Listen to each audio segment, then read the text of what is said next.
The ultimate compliment is to be considered an asset by those who know you. But what exactly does that mean? And how do we get there? I believe that there is a less discussed approach to becoming a person of value, a person who is successful, respected by others, and fulfilled. It's somewhere between the hustle culture and the ease and flow of manifestation. This podcast is designed to be a resource for the ambitious, the relentless, and the rare who are breaking societal norms, going against the grain, and are open to unconventional practices as we study what it takes to be a true asset in every area of life. My hope is that you'll find this podcast unique and like it enough to share it with a friend and maybe even one day join us at one of our in-person events. Enjoy. Welcome back to another episode of She's an Asset podcast with your host, me, Autumn Clifford. I'm excited to be here. I'm excited to have you here. Before we dive in, I just want to give a big shout out to our episode sponsor, which is Blue Monarch Co. Jewelry Company. They've been with me for years. They are a huge supporter of not only me, but my clients, my followers. They are two former law enforcement officers who developed this company to give other people hope and inspiration and let them know that one, you can transform, you can do anything that you want to do. Their logo is a blue butterfly, Blue Monarch, right? And they also are super supportive of course, first responders and families. They have lines dedicated to courage and inspiration, and they have lines dedicated for first responders. Blue line, a red line. And they have multiple other lines. So please go check them out, Blue Monarch Co. And follow them on all the social medias. If you find something that you really like, DM them, let them know. I follow Autumn's show and they'll give you a good discount. They are great, great people. We want to make sure that we support them. Today's episode, what we are going to be talking about. I'm going to talk to you about why you have had a hard time believing in yourself and had a hard time building confidence, and how that has translated into possibly some really crappy situations for you in your life, specifically maybe abusive relationships. Before we get going, first off, here's the thing. This podcast is completely off the cuff. I have no notes. I just had an idea for a topic. And so we go places. This is kind of part of what this podcast is all about. It's a very intuitively led podcast. I believe that if you are here and you are listening to it, this is meant for you. There is a message in this podcast episode that is meant for you to hear. Okay. That's what there's my prayer before I press record is please let me say whatever my people need to hear. Let me say that. Let the message come out. I want you to understand that there's no coincidences. And if you're listening, you were meant to listen. Before we get going, I'd just like us all to take a nice deep breath together. We're going to inhale in through our nose and exhale through our mouth. And the reason that's important, as you hear me talk about on multiple episodes, is we're not breathing enough. We breathe out of our chest. It keeps us stressed. Our nervous systems get completely dysregulated. And when we're dysregulated, nothing good comes of that, right? We get stressed out and we get sick. And I don't want that for you. So let's make sure that we can start regulating our bodies and our nervous systems by first and foremost breathing in our bellies.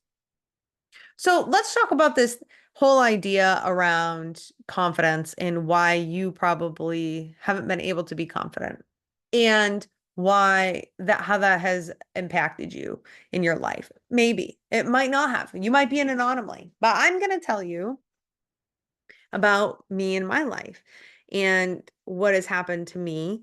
I'm going to tell you some stories, and I'm going to offer some teachings on it. So when I was when I was young, I competed in the martial arts. I think you guys know that. I've been in the martial arts since I've been 5 years old. So I've been competing since I've been 5. I used to have, before my parents sold our old house, I had like hundreds of trophies. And then I got to a point where this sounds really conceited, but I don't really care. I'm just going to share. is that I got to a point where I was winning so many trophies that if it wasn't a first place trophy or it wasn't like a grand championship trophy, I gave my trophies away to like my students and my younger teammates on my sport karate team. And but anyways, the room I had was just dozens and dozens and dozens and hundreds of friggin' trophies. Yeah, that was what I did. We did it all the time. I competed for years and I did it every weekend and we did it all the time when everywhere. Something that I did when I was young and I really value that time in my life and value the experience that I built. But within that, here's what I learned at a very young age. At a young age, I lost confidence in myself and self-belief. And I do believe the martial arts helped me significantly, absolutely, to stay on track. I don't really know where I would be without that. I'm sure no place good, to be honest.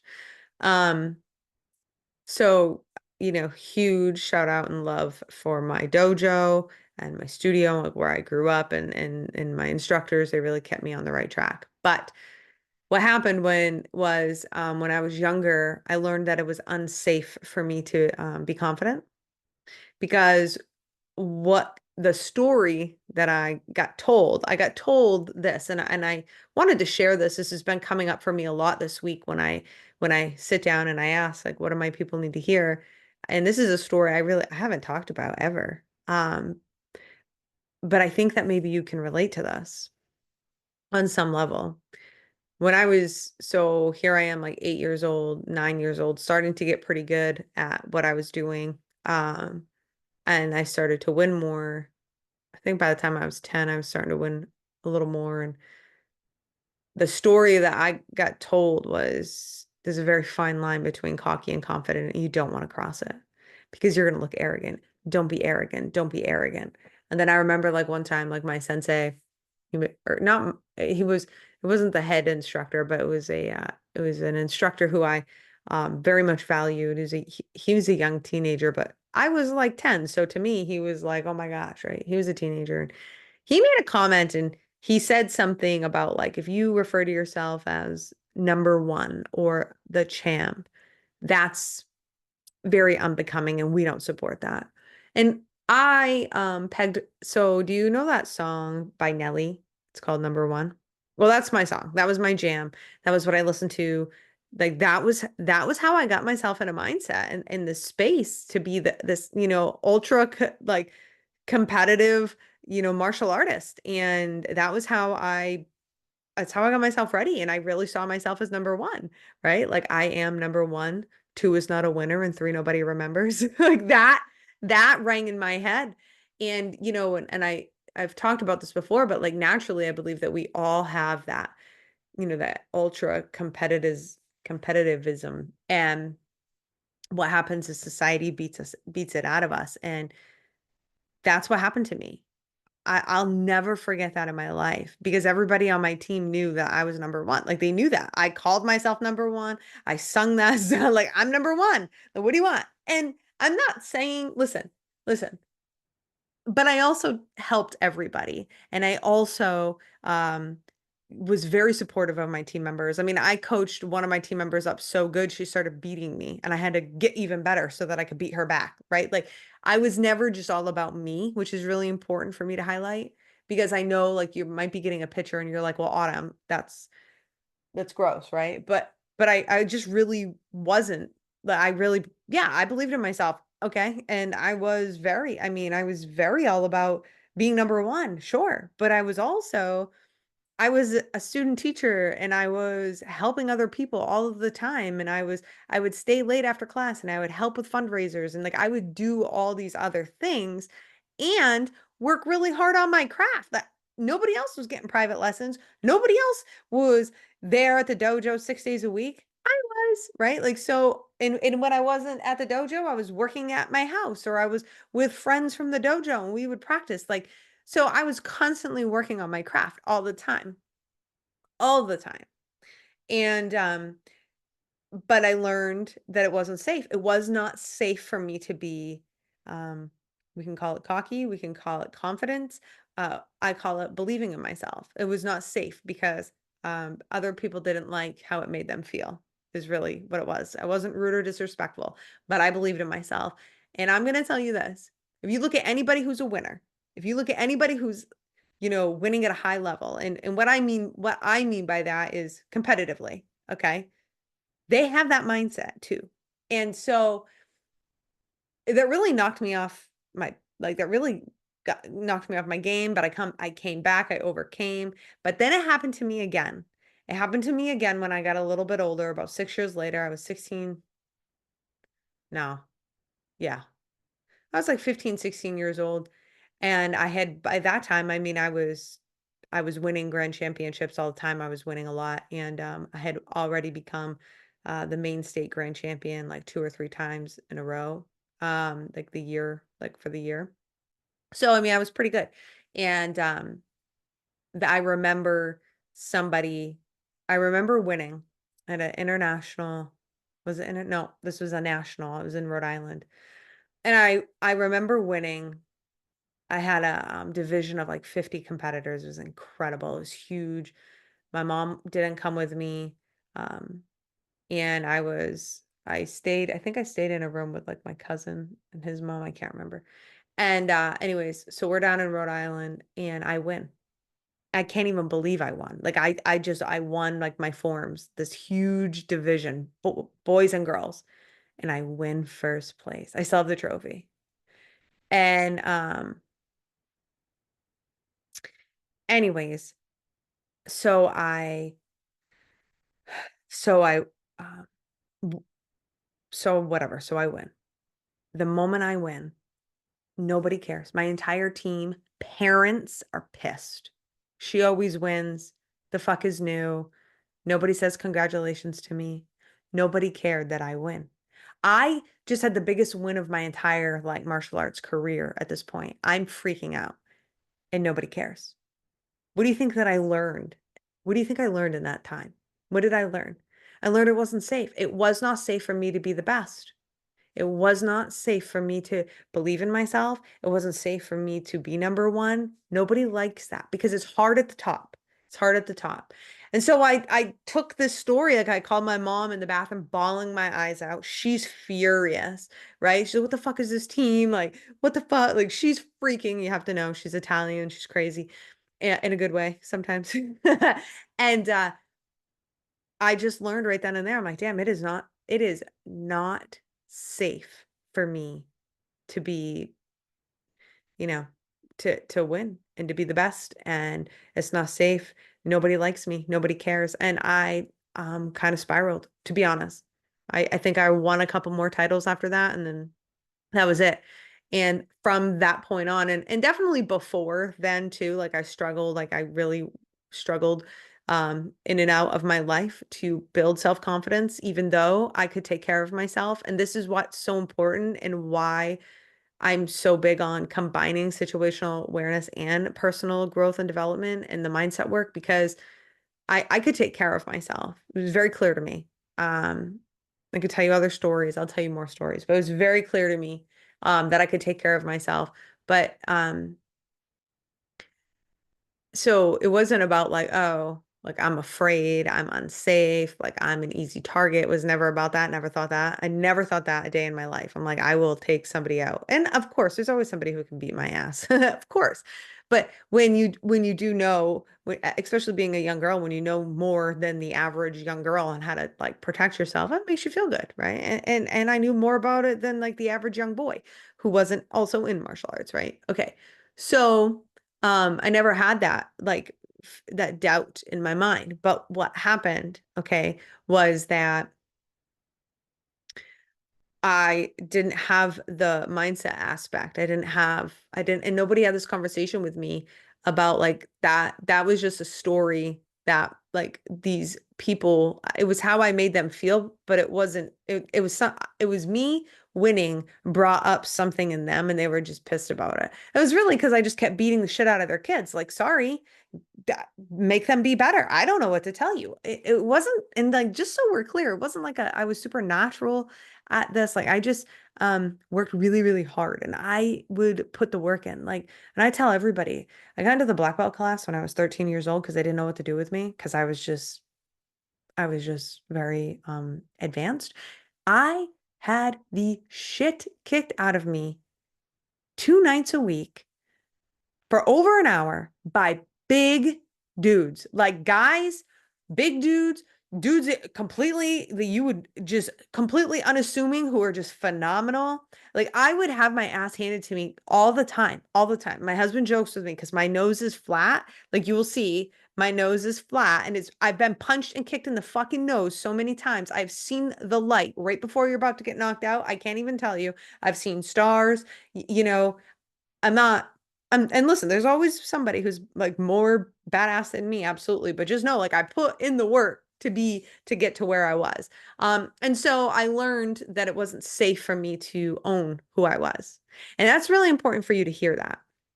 I learned that it was not safe for me to own who I was. And so then what happened is I started deviating from Autumn. And this is scary, especially when we're talking about a preteen or a teenage girl and boy. This is scary. And I guarantee this has happened to you in some way in your life. It may not be the exact way that it's happened to me, but at some point you learned it wasn't safe for you to be you because somebody didn't approve of it. And then we start deviating. Then we start looking for other people to fill our holes, literally. Not like don't take that like sexually. A lot of people do, but I mean like your voids. We have these voids of people wanting to, we want to belong. We do. It's a human, it's Maslow on Maslow's hierarchies of needs. We want to belong. But the thing is that, if we don't belong with ourselves first, we're never going to belong with anybody. We just aren't. It's just the way that it is. So we have to learn these things and we have to learn how to belong with ourselves and to love ourselves. But it's really hard when you're young and especially when we're all trying to fit in and we're trying to do these things. And so when we're young and we buy into this, you're not good enough, like I'm not good enough and I can't be who I actually am. It really deviates our lives. It really deviates us. I could have went on. My dream was always to be a world champion competitor. Always. Always. I used to sign like my autograph to my dad and I think he's got a pile of that and I'd give it to him for birthday presents and stuff and I tell him one day this is going to be worth money. Keep. One day this is going to be worth my autograph's going to be worth a lot of money because I'm going to be a world champion in karate. Like that was my dream and my goal, but I got knocked down and I didn't nobody gave me the mindset work. Nobody gave me right this the perspective shifting that I want to make sure you're getting to teach me like, oh, actually that was just a moment that I don't need to buy into that story and I can continue being exactly who I am and I can continue believing in myself. Nobody taught me that. So the reason that you might be feeling like do you want to believe in yourself? Do you not? Right? Can you be confident in yourself? Can you not? The reason why you might second guess yourself a lot is because you have had a situation early on in your life where you've learned that holy shit, it is not safe for me to believe in myself. It's not safe for me to bet on myself. It's not safe for me to be confident because it's going to piss somebody else off. Everybody thinks I'm arrogant. Everybody thinks I'm cocky. And then so we stop. But then later in my adult years, let me tell you what I've learned.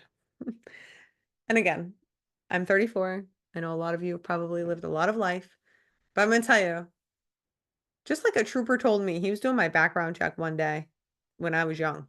I was like 20. And he looked at me and he said, you know what? For a 20-year-old, you've lived a lot of life. I'm like, yes, I have. And I've continued to live a lot of life since being 20. So I'm 34, but I have lived a lot of life. I've seen a lot of things, gone through a lot of experiences. And here's what I can tell you. If you believe in yourself and if you bet on yourself, you are unfucking stoppable. Do you understand that? You will be unstoppable because no matter what happens when you fail, because you will, you're going to pick yourself right back up. It's going to be no big deal. You're going to fail forward, my friend. It will be no big deal. Your resilience is going to be on par. Everybody is going to become intimidated by you or they're going to want to get to know you. One of the two. They're intimidated, so they don't like you, or they're intimidated And they want to get to know you. Like this guy, I'm feeling a little like, I love it when I meet somebody who intimidates me. I'm like, ooh, they got it together. Oh, that's highlighting in me what I don't have together, right? Like, oh, ooh, they're more in shape. Oh, they're this. Okay, I want to get to know 'em. I want to get to know 'em. Teach me. I have done that with so many people. I'm like, I really value you, and like I value what you have to say. Let's have a conversation. It takes it takes somebody who's comfortable with themselves to do that. Took me until I was 30 to be able to really, really embrace that. But what I'm telling you is this is the superpower. This is the magic key.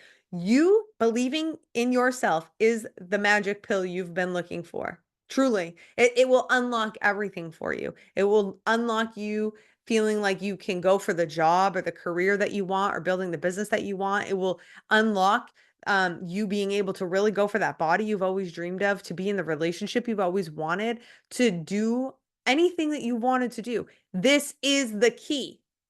But you have to first recognize, and I really encourage you to do this, recognize like, where did you deviate from believing in yourself? Take some time, get out a journal, get a pen and paper. Eventually, we're going to have it might even be up by the time this podcast comes out, or by the time you're listening to this. This is why we have my course. This is why you can come and work within my course. You can do this work. It will uncover everything for you so that you can then go and be free from the stories, free from being anybody other than who you are, free from, what society does to us. Society pulls us down. People don't want us free because guess what? We're hard to fucking control. If you believe in yourself, you bet on yourself, you value yourself, you are hard to manipulate and hard to control. And my friends, they don't want that. They want us easy to control. They want us easy to manipulate. And you have a decision to make right here, right now. Are you going to continue being easily manipulated, easy to control? Are you going to continue to devalue yourself because you don't want to piss somebody else off, even though it makes you feel really bad? Or are you going to start right here, right now, choosing to value yourself, and you're going to start by going back and recognizing when that time was that you learned it was unsafe for you to feel confident in yourself. We all have had situations. We've all made mistakes, done some things. I'm telling you, you can overcome it all. And by you believing in yourself, you will change your life and valuing yourself. You're not only going to change your life. If you're a parent, you're going to change your kids' lives, because everything you do, you're coming from a completely different perspective. It's just different. So I hope that you're going to join me in this movement, in this mission of let's believe in ourselves so we can be ultimately free, and we are free from being controlled. Join me in this mission of reminding yourself that you really are the asset in your life in every area, no matter what you've believed, no matter what you've gone through, you really are the asset. And I believe in you. And if you feel like this was a good podcast episode, if you feel like somebody needs to hear this, I would really appreciate if you shared it, because you are the only way that we're going to grow and that we're going to get the message out. If you have any questions that you want me to answer here live on the show, please email me, autumn@autumnclifford.com, or you can DM me, the Autumn Clifford, or She's an Asset on Instagram, Autumn Clifford on TikTok, and Autumn Clifford Schmidt, or She's an Asset on Facebook. All right. I'll see you next time. Thank you so much for listening to this episode of the She's an Asset podcast. If you wouldn't mind, could you please share this out? The only way we grow and I can get this out to as many people as possible is with your help. So we're kind of in this together. And the good thing is I know you have my back. So I want to say thank you and ask for you to share the show. And if we're not hanging out in the socials, I hope that you'll come and hang out with me. I'm Autumn Clifford pretty much everywhere. Thank you so much. See you next time.